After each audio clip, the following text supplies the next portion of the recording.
Hi, welcome back to the Hidden Curriculum of Life. And this is episode 12. And I'm going to call it the Hidden Curriculum of Education, or maybe my journey through education. Either way, this episode is personal, and it's also for anyone who's ever felt like education was supposed to be the answer, but somehow it all came with struggles and judgment and closed doors. Because the truth is, for me, school teaches you some things, but it doesn't always teach you the stuff that actually changes your life, like access, mentorship, networking, and how the world treats you based on where you're from. I didn't know until later in life, early 40s, but I have ADHD, and it shows up differently in women.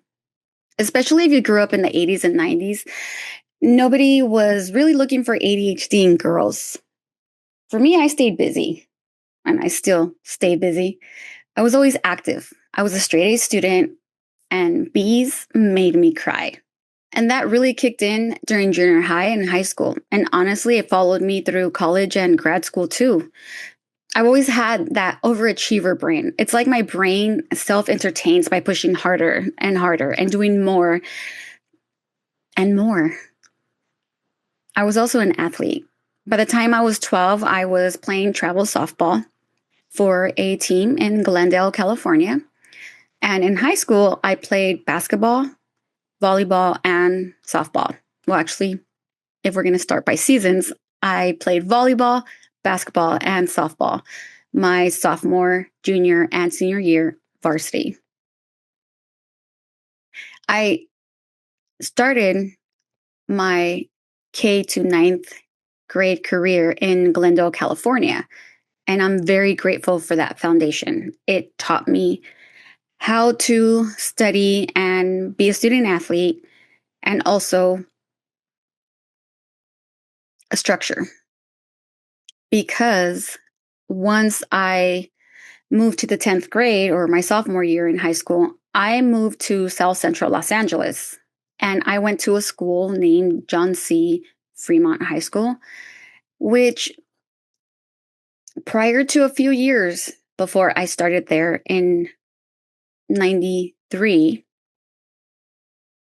no, 94. When I started in 94, 2 years prior, the 1992 LA riots were, well, let's just say Fremont High School was right in the middle of all of that chaos and LA unrest. Now, again, I didn't attend Fremont when that happened, but I still felt the weight of the community's history with the riots. And I would hear stories of how it used to be between the Latinos and the Black students. Luckily, once I got there, there was a little bit more partnership and not as many fights. Prior to going to Fremont High School, I did come from a very affluent environment and community, again, Glendale, California. And then to end up finishing off my high school years in the inner city high school, well, I did well for myself.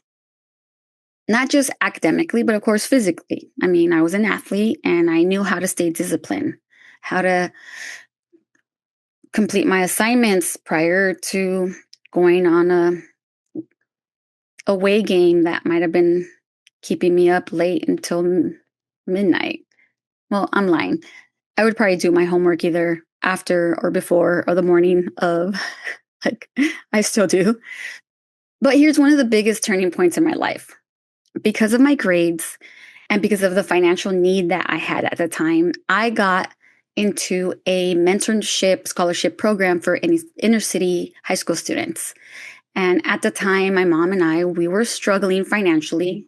We were on food stamps and we were surviving off the help of friends. I had no money for college. I honestly didn't even think I was going to go to college, even though I did so well in high school. So this mentorship and scholarship program really gave me the access I needed to accomplish that dream of going to college. They paid for my college application fees. They paid for my SAT and ACT tests. Also, they paid for my study guides and some courses to help me achieve better scores. They took me on a multi-day college tour. I was visiting CSUs and UCs across California. I got all the way up to Humboldt.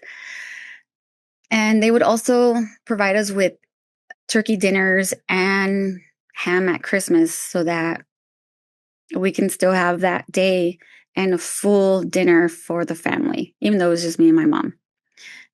Now, beyond the money, they kept my head in the game, right?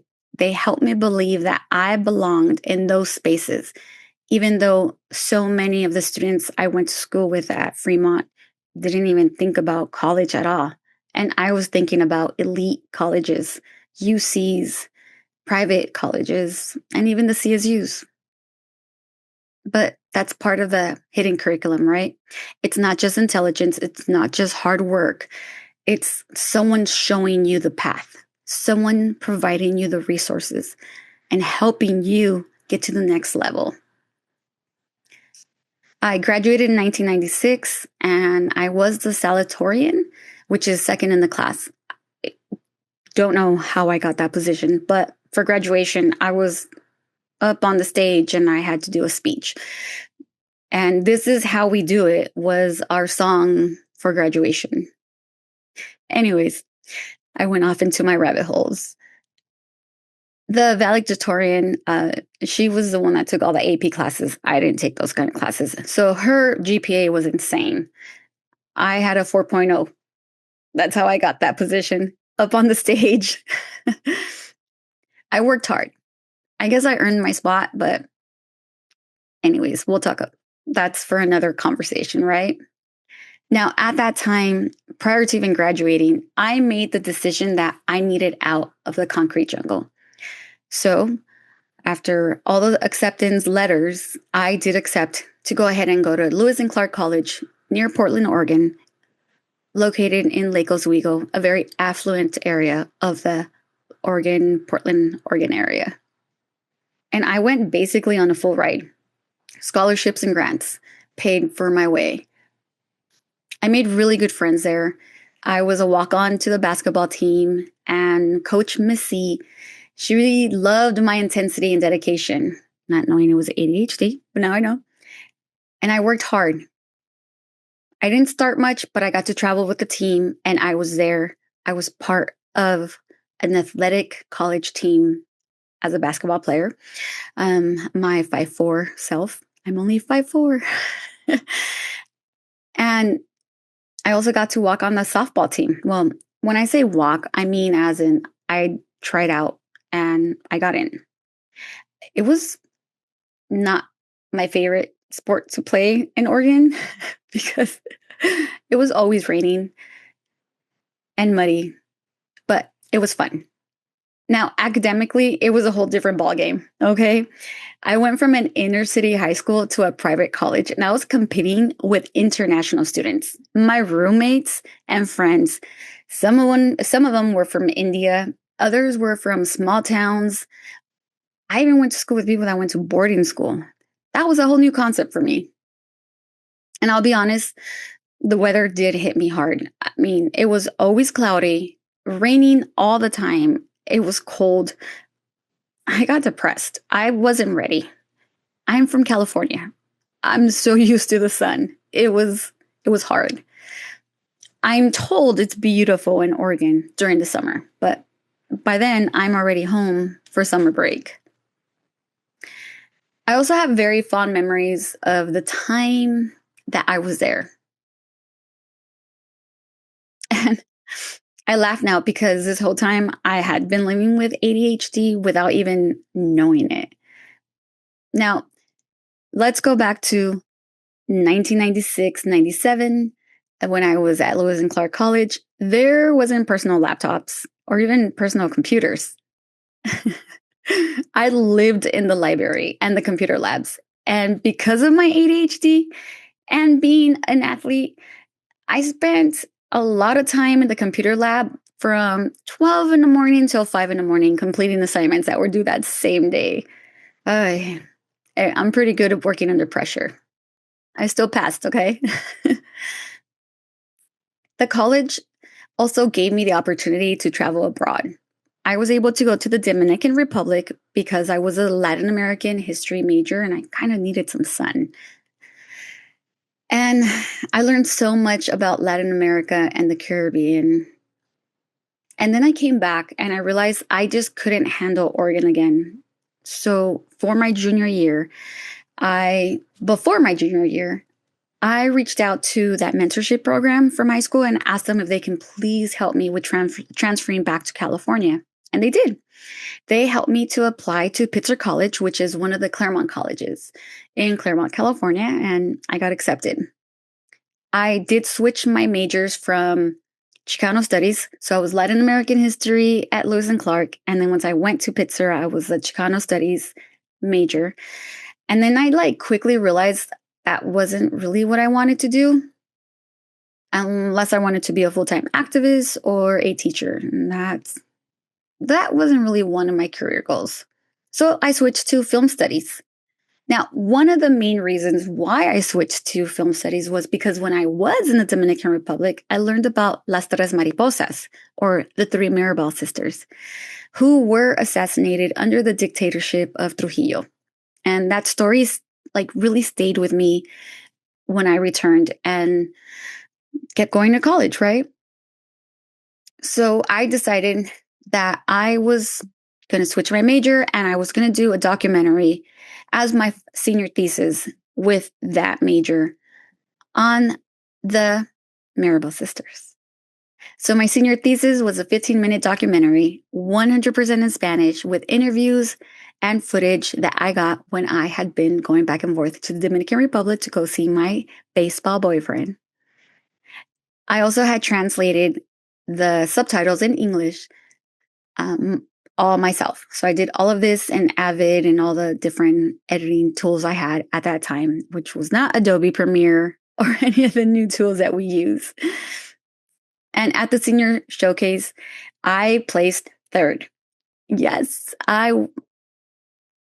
it was a big thing, okay? There's a lot of us, and a lot of the students I went to school with that were in film studies had parents in the industry. I had kids whose parents were directors and actors and screenwriters. They grew up in the industry, and I didn't. And I still got third place. So, very proud moment for me. Now, that was a very proud moment for me, right? And you would expect that graduating and getting my degree awarded and walking the stage or going to commencement would also be would be a very proud moment for me or a highlight, but it wasn't because I didn't attend my commencement. I didn't walk. And the reason why was I invited my mom and she told me she didn't care. She wasn't going to go. She wasn't interested. She basically told me that education wouldn't do anything for me. Her dream for me was to get a real estate license, marry a rich older guy who would take care of me, and I would just stay home, selling houses here and there. But that wasn't my dream. That was maybe hers, but it wasn't mine. And still, that comment that she made, it hit me hard.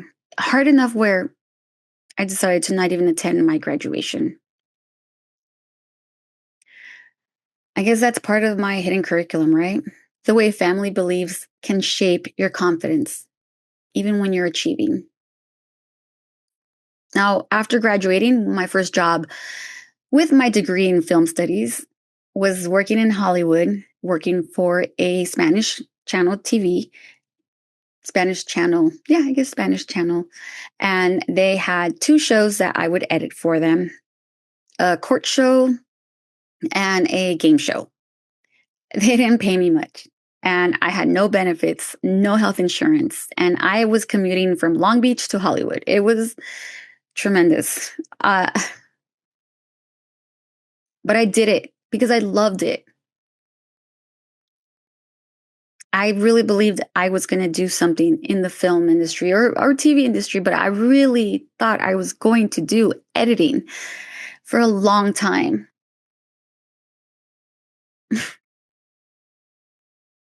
But I experienced the casting couch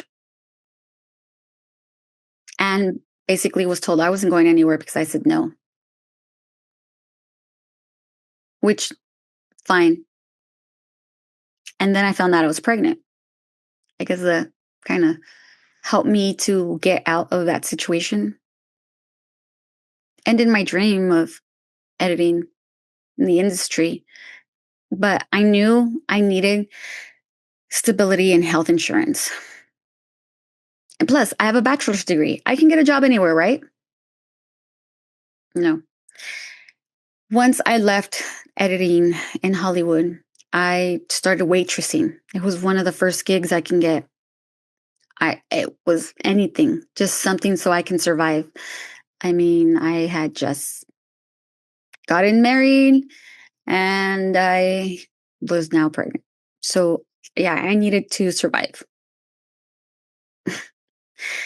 I remember feeling betrayed by the promise that we're sold. That if you get a bachelor's degree, you'll be fine. You'll get a job anywhere. That wasn't my experience. I struggled. I struggled hard looking for a full-time job with benefits that would pay me decent pay for my education. Eventually, I ended up working at places like AT&T, Rent-A-Center, and then Verizon Wireless.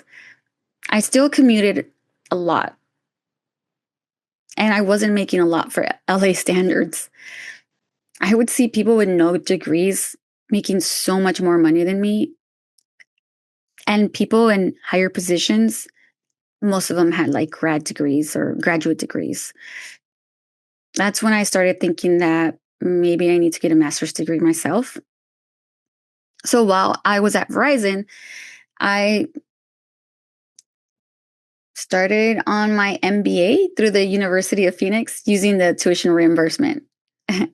I guess you didn't need a business degree to get into the MBA program. I didn't know that, but I got in and it was hard, not academically. It was hard because I also had kids and life, and I traveled a lot from Long Beach to Irvine at the busiest hours. And I had a hard time kind of understanding the material at that time. So I just stopped going.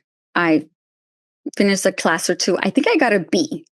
And that's what made me realize maybe the MBA program's not for me. And then I got an opportunity to move to New Mexico with Verizon Wireless with my California pay, better opportunities. And from there, I then went to Hewlett Packard, working customer service there, tech support too. Then I got divorced, my second divorce. And then I joined the military. And while I was in the military, one of the benefits was the educational benefits. So I had that in my back pocket, right? I got married again, third husband, going on my third divorce. And we moved from Albuquerque, New Mexico to Austin, Texas. He had found a job out there. We relocated and that didn't work out. So he relocated me to Bakersfield, California. Now, once we moved to California in Bakersfield, I no longer could work for Hewlett Packard. I was working remotely when I was in Austin because it was a lot easier for me to go to the New Mexico or Albuquerque offices whenever they needed me for meetings or this and that or the other. So I would do that. But once I moved to California, I had to stop, and I ended my job with HP and had to find a new job. Luckily, my boss at Hewlett Packard or HP was kind enough to let me find a new job before my contract with them ended. So I started working at DeVry University, and that was when I started in higher education.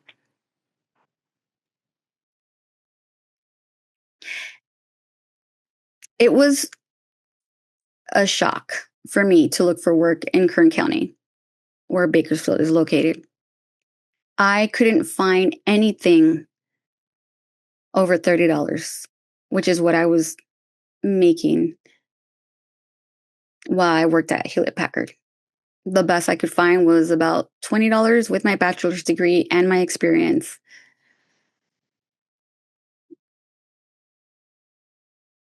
So I took it. I worked in the front desk at the Bakersfield campus. But I did learn a lot there. I learned so much, and I'm so grateful for that opportunity. At DeVry, as an employee, you have um, you have like tuition reimbursement, kind of. I mean, you can take some classes for free, and I decided to get a second bachelor's.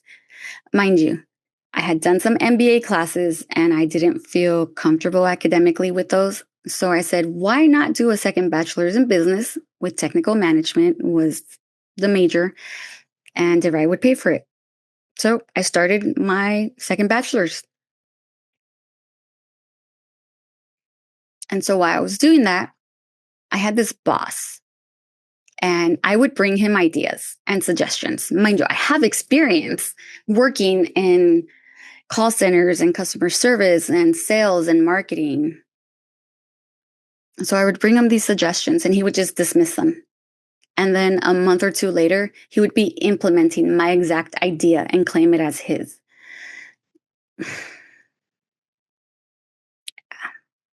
And one day I was in his office. We were talking about something. I think I might have been arguing with him about something. And I looked at his wall and I saw that he had an MBA. And I thought to myself, exact words, okay? If this fool can get a graduate degree, I can get a degree too. Yeah, that was my inspiration because he was using my ideas and he has a master's degree. So that means I can get a master's degree because I'm at that level too, which is my idea. It was just me thinking. And because of the military and the educational benefits, I use that to then start working on my master's degree. I got accepted. Yes, I did. I got accepted into a master's program for the MBA. And yes, at the same time, I was working on my second bachelor's degree, ADHD at its finest. And then I also got volunteered into a deployment. So now I'm deployed with the National Guard and doing school full time online. That was fun, but guess what? I was able to do it. It kept me busy. I was busy. I was either driving a truck down the freeways or I was in the passenger seat on my laptop doing my assignments and working on papers and reading and all that great stuff. So I finished my second bachelor's, and then a couple months later, I did finish my master's degree. And I was pregnant toward the end of both of these programs. And I did not stop. I told myself, complete your two programs no matter what, even if I have to be giving birth and thinking about a paper I have to finish. Luckily, I didn't get to that point. But yeah, I think I gave birth and then I finished my master's degree. I think I had like a class or an assignment due right after his birth. But I did it. I completed it. And you know what else I did? I walked both of my commencements. Yes, I did. I did it with my kids there. And it was very emotional for me because this time they wanted to be there. Then DeVry shut down the Bakersfield campus and I got laid off. I was unemployed with a newborn and unemployment was running out. I had to look for a job. I had two bachelor's degrees and a master's degree. And at all the interviews or the reason why I didn't get the job after meeting with the hiring manager, they would tell me it was either because I was overeducated or they can't pay me what I'm worth. Once I heard those words over and over again, I started removing my degrees from my resumes just to get my interview, just to get my foot in the door. I had to remove my education to get an interview at this point. I got lucky. Finally, my two bachelor's degrees and my master's degree got me a job at CSU Bakersfield. And in my office, I was so proud of my degrees. I would put them up And one day this professor came in and he was like, "Those are your degrees? You went to those schools? You didn't graduate from a legit school." I stayed quiet. And if you know me, when I'm quiet, I'm mad. So in my mind, I was like, okay, fine. Let me go to a legit school. So I applied for the Master's in Public Administration there at CSU Bakersfield, partly out of spite for that professor, but also because why not? Why not? If the if working at CSUB comes with a benefit of getting courses paid for, why not get a second master's degree? Plus, it's in public administration, and I was working for a public university. And next time that professor comes into my office with my MPA from CSUB, if he says that's not a legit school, then well, why are you teaching here? I'm going to just leave them. Anyways, to the next portion of my. So, even with all of these degrees, Kern County has taught me a really hard truth. It's not just experience, it's not just education. A lot of times it's who you know. And I didn't do a good job of job networking, partly because I'm not from Bakersfield, I'm from Los Angeles, and partly because I think I burn bridges sometimes. So I've learned to network. And I don't know if it's helped a lot here, but it is something that when I mentor others, I definitely push it. Please network, get to know people, get business cards. You just never know when somebody will have a job opportunity for you. But that's part of the hidden curriculum, right? Now, financially, I don't do, yeah, financially, for having two bachelor's and two master's degrees, you would think I would be making a lot. I don't. I make about what I made years ago at Verizon Wireless. And I'm talking about that was back in 2006 to 2009. It's 2026, and I'm still making the same amount of money that I made then. I mean, I guess that's also the real hidden curriculum, too.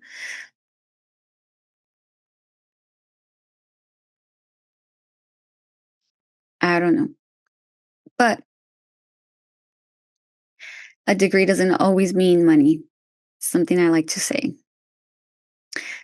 Do I want more education? Honestly, yes, I do. I have wanted to get my law degree for years.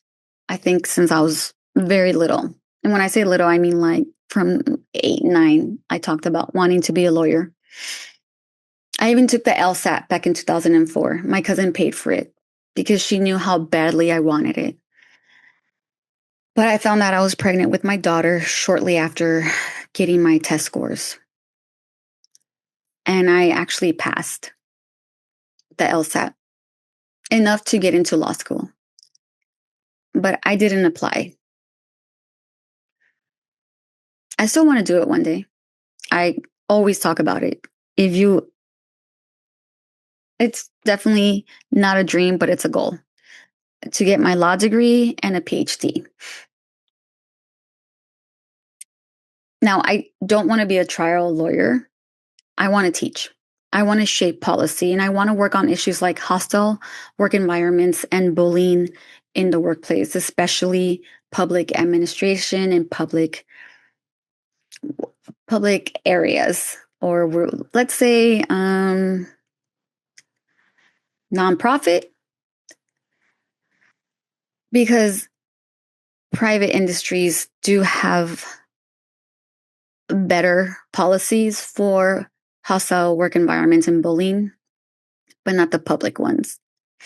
and not nonprofits. So, anyways, that's something that is it's another that would be another episode. Now, here's another reason why I'm sharing this episode, the hidden curriculum of education in my journey. Since about 2014, I've been working in higher education and I've watched education change families. I've helped students apply to grad school, master's programs, doctoral programs, and I've seen people transform their whole lives, not just their lives, but their family.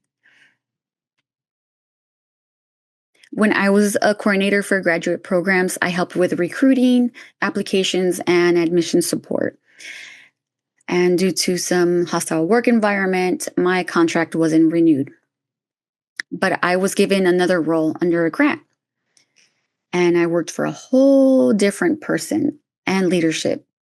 And in that role, my job was to help students go to graduate school. So any graduate school, not just certain programs at CSUB.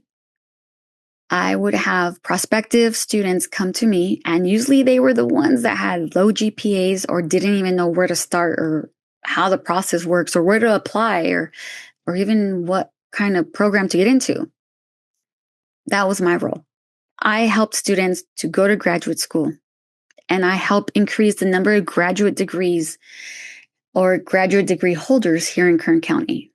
Okay, yeah, I'm going to give myself that. I have helped. I don't know if it's a lot, but I know that I'm part of that number that keeps increasing year by year here in Kern County of our degree holders.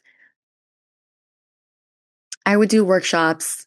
I would meet with students for hours, one-on-one advising and resource and help and guidance. I would help students figure out why they weren't getting in. Was it the GPA? Was it the letter of recommendations or personal statements? Were they applying to the wrong programs? I would give them the resources and teach them what to look for. And I also told them the truth. If you're going to get a master's degree, don't do it for the money, especially here in Kern County. It's not going to pay off. The return on investment is not worth you going to a master's program for the wrong reason. If you're doing it for you. You're doing it because you're a first generation. You're doing it for pride. You're doing it to open doors, if not to open for you, but you're opening other doors. And now you're going to help others also go out there and get their master's or doctorate's degrees. That's what I would say. And I told students something else that I still believe. And listen to this very closely, okay? If the school treats you poorly at the beginning, slow responses, disrespect, making you feel like you don't matter, don't go there. You are paying them. Go where you're valued. Go where you're wanted. Go where somebody's going to follow up with you or somebody's going to tell you, okay, this is not the right program, or they deny you and they let you know why. Don't go somewhere that does not want you.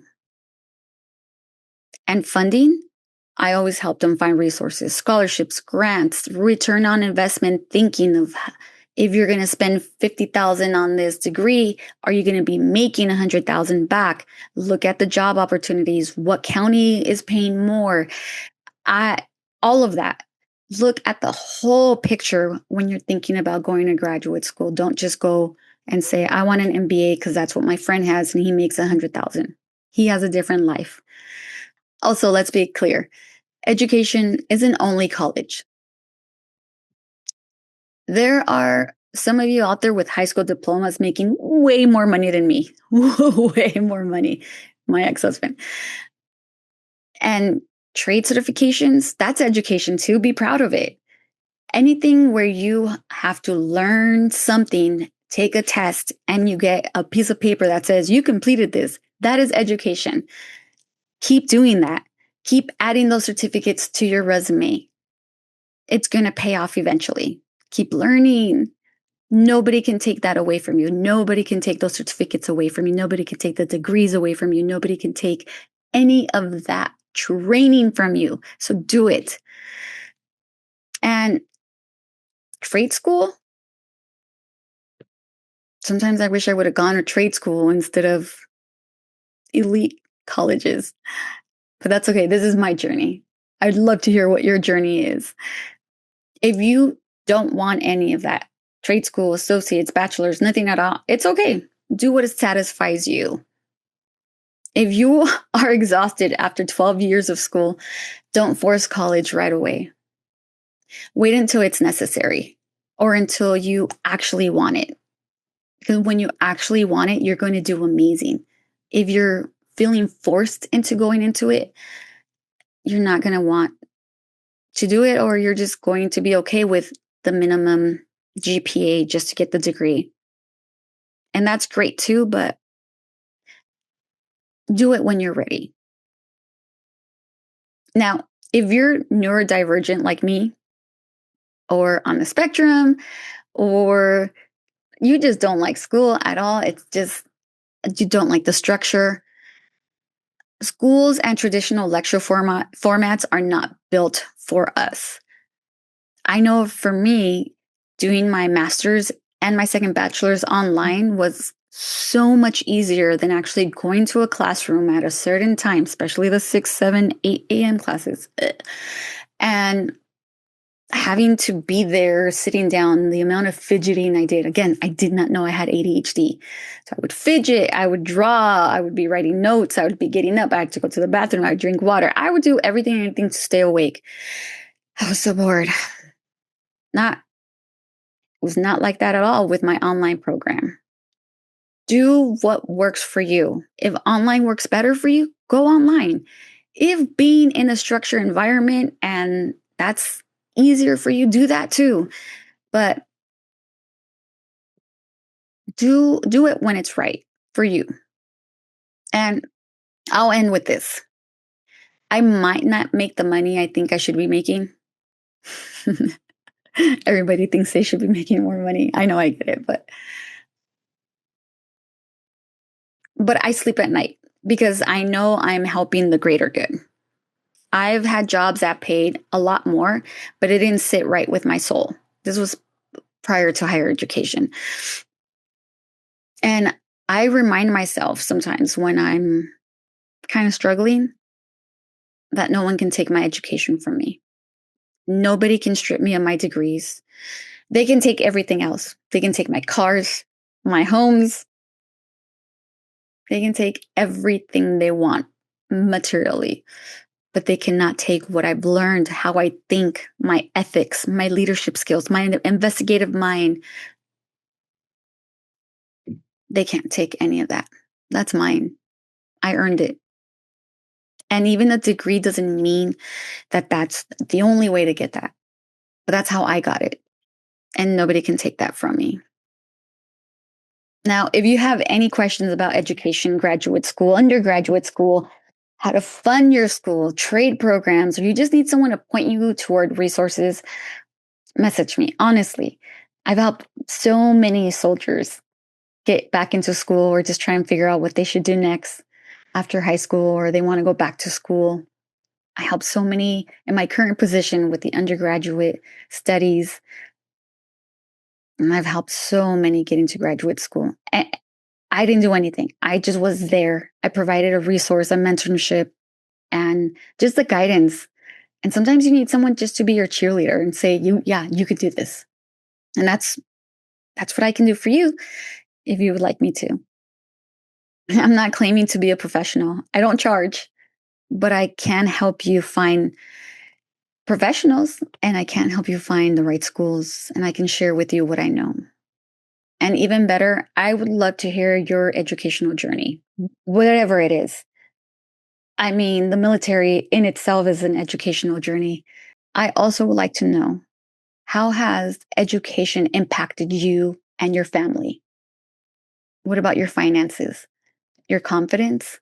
How about opportunities that you didn't have before and now you do because now you have your bachelor's degree or your associate's degree or your certificate in this and that? I want to hear your story. I want to know, did it open doors? Did it disappoint you? Did it change your life the way you expected it to? Drop in the comments or send me your story. And truly, thank you to everyone who has listened to the first 11 episodes. Thank you for supporting my page, my YouTube, my Spotify. Thank you for giving me 20 minutes of your time. I'm hoping to have guests coming up soon. I'm working on an app. I'm also building a paid subscription podcast called The Hidden Skeletons of Life, where I'm going to share and read stories we usually keep quiet, because sometimes telling the truth is what frees your soul. But for now, I'll keep showing up here with the Hidden Curriculum of Life. Thank you for listening, and I'll talk to you soon. Bye.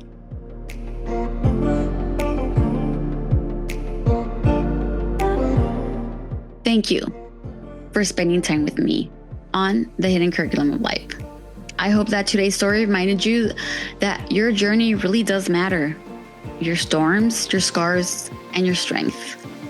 And if you know of anybody else that can get something out of this podcast or this episode, please share it. And until next time, remember, the lesson is always in living because you matter. Thank you.